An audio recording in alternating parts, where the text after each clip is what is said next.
the point of today was to have everyone feel and apply all of these finishes so that you're not intimidated when you go to the store, or you don't want to spend $20 if you don't know if you like it. So this is a way for you to try different products. And before we begin, I do have two questions to ask, which is going to be how the day progresses. But prior to that, if you can observe the order of which I put out these products, because we're going to change the order. This is how finishing begins. From the easiest procedure to the hardest procedure, but how we're going to work today is according to dry times. So I've had to change things a little bit so that will get confusing. So I'd like you to see how this is set up here. And where finishing begins is usually with the coloring of the staining of the wood, the dyeing of the wood. There are choices, oil-based stains, alcohol stains, water-based stains. There are aniline dyes, which are in powder form. There are earth pigments. I have some earth pigments here. You can choose what to suspend those in. So there are many choices. What we have today are 3 different colorants, which you're all going to experience.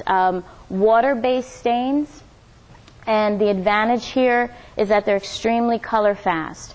Much more than aniline dyes, and more than anything suspended in oil also. So that's important to keep in mind. The dry time here is about an hour or 2, depending on humidity. These in particular have a grain-raising inhibitor. So when you're working with water-based products, you always want to keep your grain issues in mind. We also have a very traditional finish, which is Van Dyke crystals. Has anyone ever used these or heard of them before? Okay. They're ground up, the interior of a walnut shell, the soft meat of a walnut shell, dried and ground, and that's what makes these. I'm going to pour some in a cup and pass them around. I want everyone to just see them in flake form, and they dissolve very easily in warm water. And we're going to use that as a stain. And I just put some on this little stick to see the color. This was traditionally how walnut and oak were colored. And then the other thing is earth pigments. These are very finely ground. I'm going to pass this around. I want everyone to kind of feel this. This is absolutely like a pulverized powder. Earth pigments come from grounds all over the world, Africa, Mexico. There's about 12 to 15 standard colors, burnt siennas, yellow ochres, and they are ideal for coloring anything from paints to waxes, which we're going to do today, varnish, shellac. You can suspend them in anything.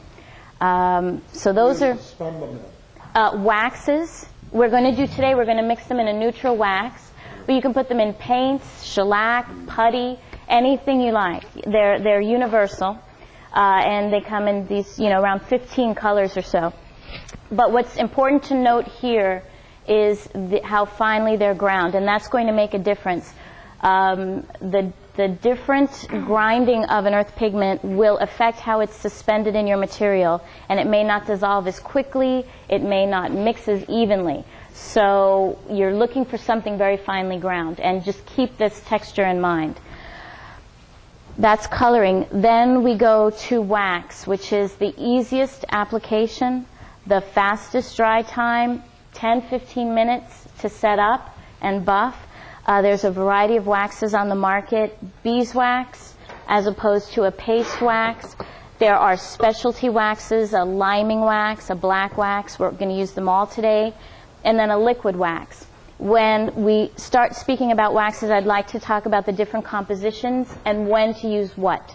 I think that's important because by law, no one has to put their ingredients on the can. So a lot of times you don't know what you're getting. And you may know of carnauba, but you may not know what those attributes are or how much you need or what the purpose is. So we're going to discuss that. Then there are the oils, which have the longest dry time in the family, which we're talking 24 hours for initial application, up to 5 to 7 days to cure. Technically, oils really never cure, so it's kind of an interesting mix how to use this. We have different products with dryers in them that speed the oil drying process. There are oils you may know from linseed oil with very traditional period finish. It goes by levels of refinement up to tung oil, which is the most refined, will be your most expensive oil. And we'll experience both of those and see the difference. And then shellac, which is probably the hardest application.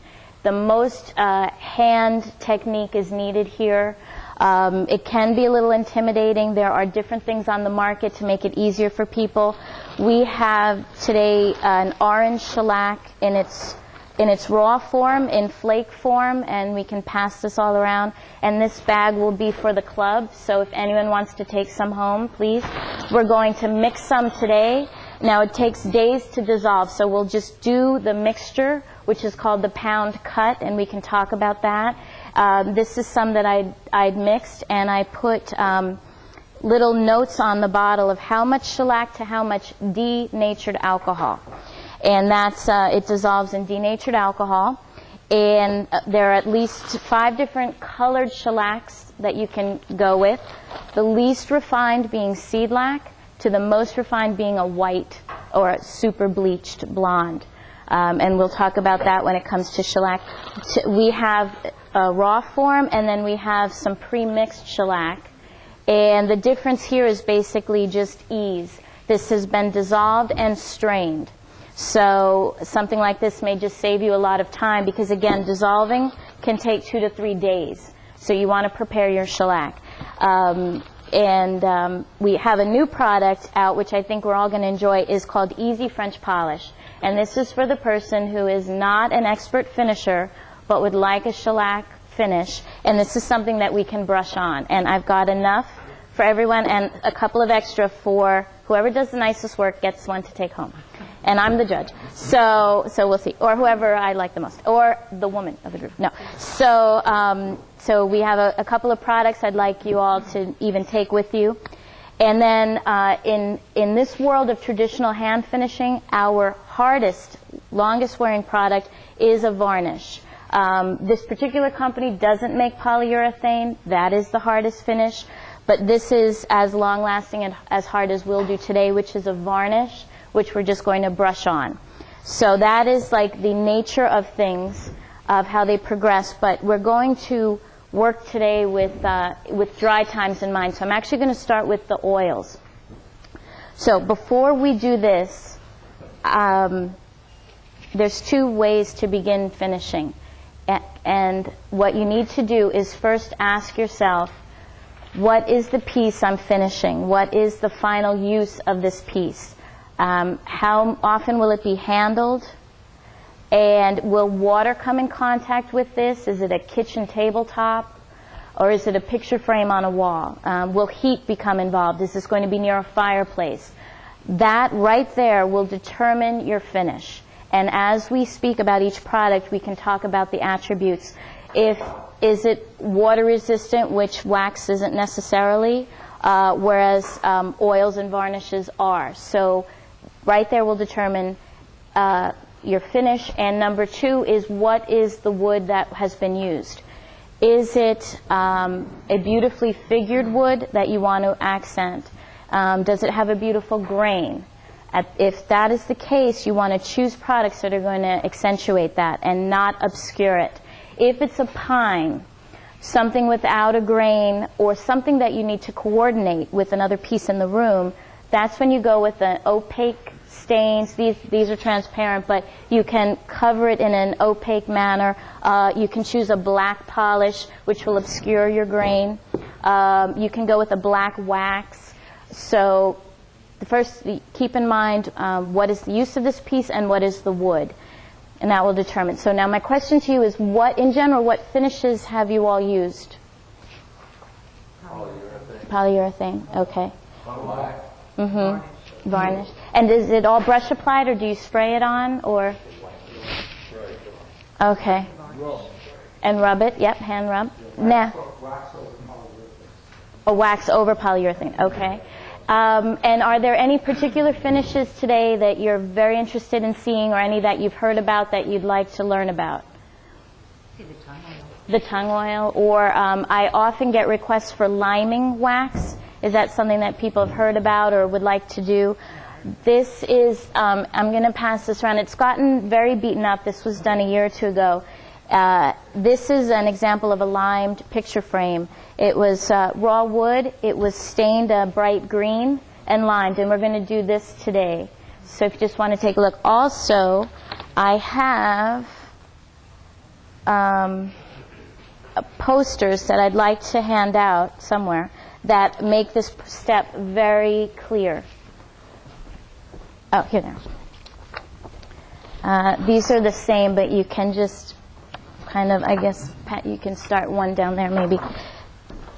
And you can just look at this. When we get to this process, I want this all to be a little familiar to everyone. So, yes.